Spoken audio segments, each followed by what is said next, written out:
డబ్బు, అనారోగ్యం, ఉద్యోగం, వ్యాపారం, అప్పులతో బాధపడుతున్నారా? మీకోసమే launch your future programme.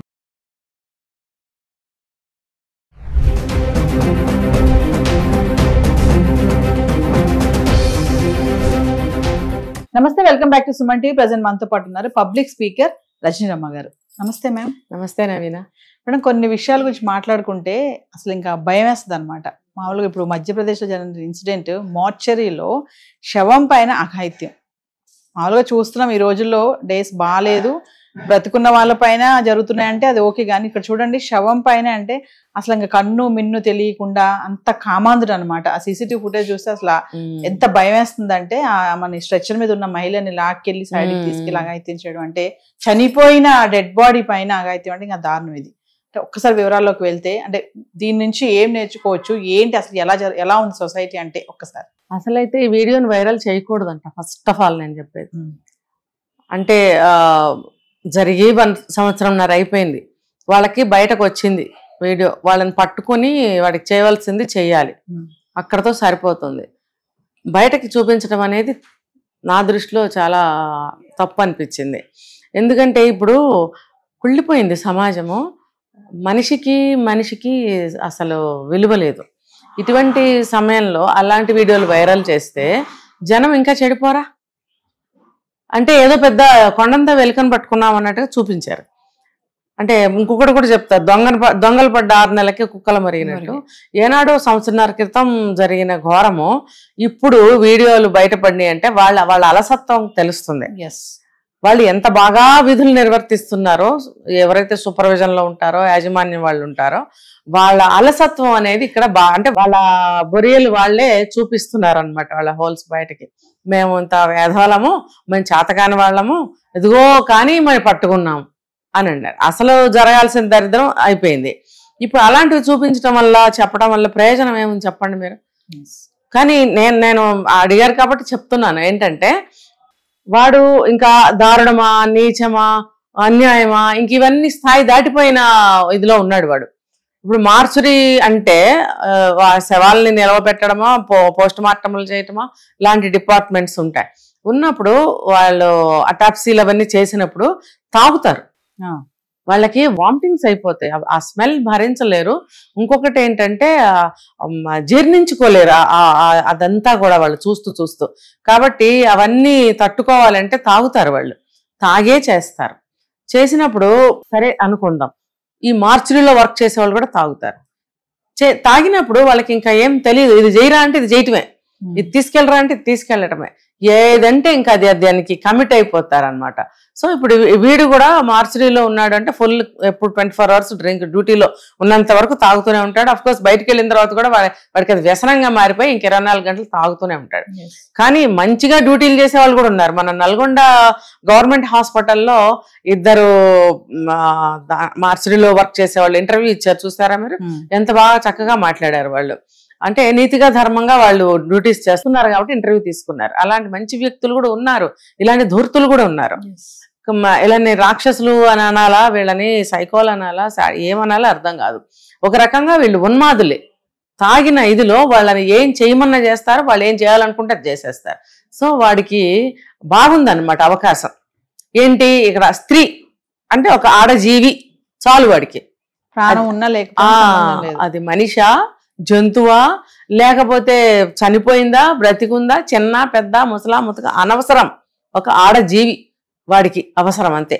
So అలవాటు పడ్డాడేమో, అసలు అదొక్కటే దొరికాడేమో, అదొక్కటే వాడు బయటపడ్డాడేమో, అసలు ఎప్పుడు చేస్తున్నాడా అలాంటి పనులు అనేది మనకు తెలీదు. అయితే వాడిని అరెస్ట్ చేశారు, ఏదో చేస్తారు, అది కాదు. వీడు ఏంటంటే ఒక ఉన్మాదులు కనుక సొసైటీ మీద పడితే వాడు విచక్షణారహితంగా ప్రవర్తిస్తాడు. ఏ క్షణాలు అంటే పిచ్చోడి చేతిలో రాయిస్తే వాడు ఎటు కొడతాడో తెలీదు, అలా వీడు ఎట్లా బిహేవ్ చేస్తాడో తెలీదు. ఇలాంటి వాళ్ళని సమాజంలో తిరగనివ్వకూడదు. ఇప్పుడు ఏదో యాక్ట్ కింద, సెక్షన్ కింద వాడికి ఏదో పనిష్మెంట్ ఉంటుంది, ఉన్నప్పుడు అది అయిపోయాక మళ్ళీ బయటకు వస్తాడుగా. అట్లా రానివ్వకూడదు కదా. రానివ్వకూడదు అని అంటే వాడికి యావజ్జీవం అయ్యాలా?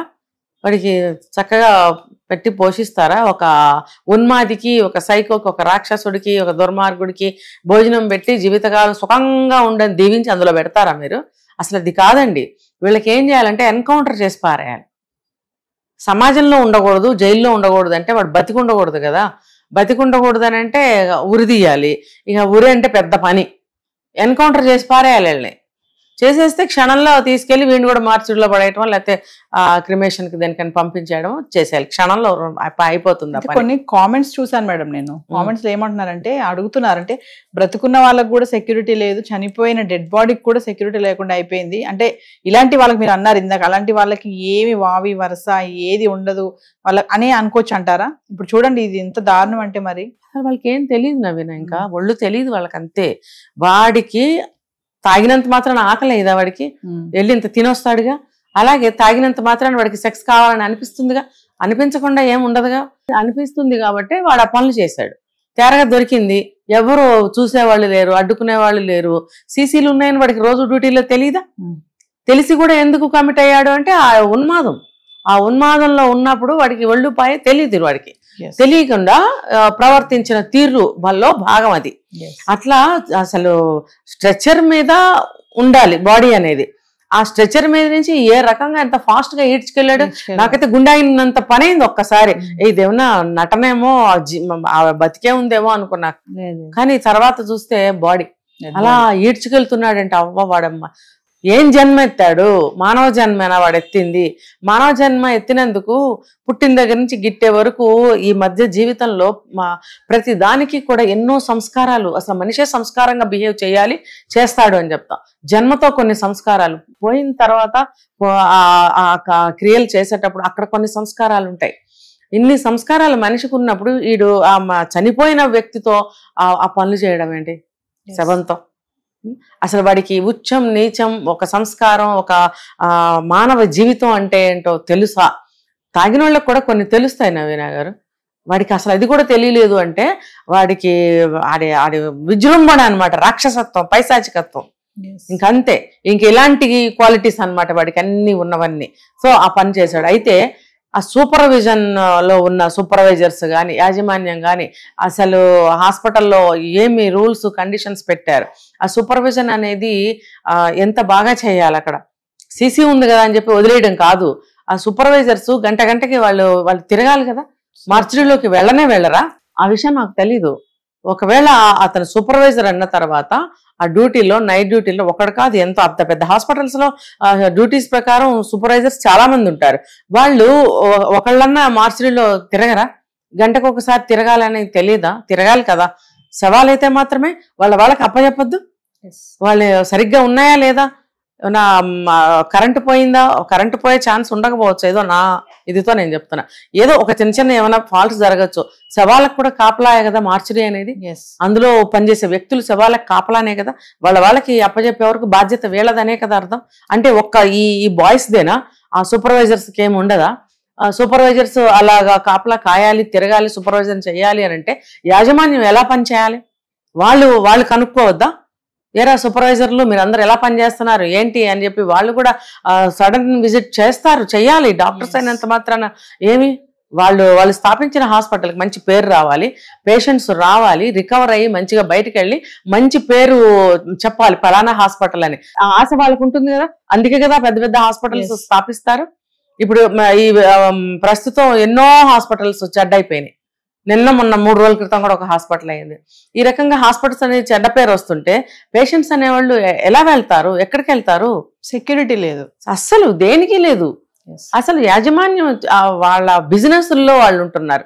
ఇది హాస్పిటల్ అనేది ఒక బిజినెస్ అయితే వైద్యం అనేది పక్క నుంచి వాళ్ళకి అనేకమైనటువంటి బిజినెస్లు మనం చూసామంటే మెడికల్ కాలేజెస్ కానీ, మెడికల్ హాస్పిటల్స్ కానీ పెద్ద పెద్ద దందాలు, బిజినెస్లు వాళ్ళు అందులో మునిగి ఉంటుంటే మార్చురీలో ఒక శవం గురించి ఏం పట్టించుకుంటారు?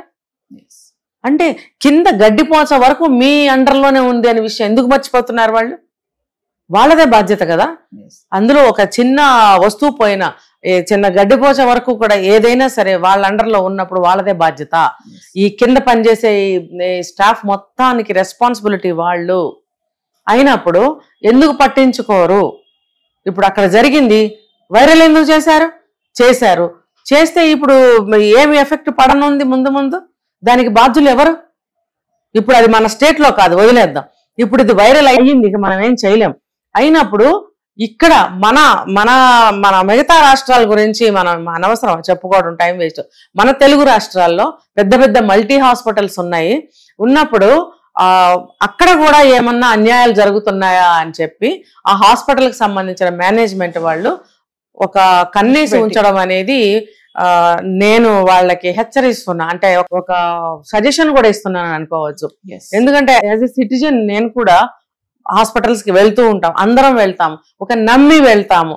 ఒక డెడ్ బాడీ అవతల వాళ్ళ చేతికి వచ్చే వరకు కూడా సేఫ్ గా సెక్యూర్ వాళ్ళ చేతిలోనే మన వ్యక్తిని ఉంచేస్తాం వాళ్ళ దగ్గర. మరి కోవిడ్ వచ్చినప్పుడు ఎన్ని దారుణాలు జరిగాయి. ఇప్పుడు ఎన్నో లక్షలు కట్టారు శవం ఇచ్చే వరకు, అప్పటి వరకు ఇవ్వమన్నారంట. అంటే ఇలా దండుకోవడమేనా? సందు దొరికితే దండుకోవడమేనా? ఆ బాడీ అవతల వాళ్ళకి ఎంత ఇంపార్టెంట్ అనేది తెలుస్తుందా? ఆ ఇంటి పెద్ద అయి ఉండొచ్చు, ఆ ఇంటిని నిలబెట్టిన మూలస్తంభం లాంటి వ్యక్తి అయి ఉండొచ్చు, వాళ్ళకి ఎంతో ఒక దైవంతో కొలిచే వ్యక్తి అయి ఉండొచ్చు. చనిపోతే ఆ శవాన్ని కూడా అలాగే చూస్తారు. అలాంటప్పుడు మీ బాధ్యత కూడా అంతే చూపించాలి అక్కడ. కాబట్టి మన తెలుగు రాష్ట్రాల్లో హాస్పిటల్స్ వాళ్ళందరూ కూడా మీ హాస్పిటల్స్ లో ఏమైనా జరుగుతుందా అని ఒకసారి చెక్ చేసుకోండి. మొత్తం కూడా యాజమాన్యం అనేది సరిగ్గా ఉందా లేదా అది కూడా చెక్ చేసుకోమని నేను చెప్తాను. Thank you ma'am.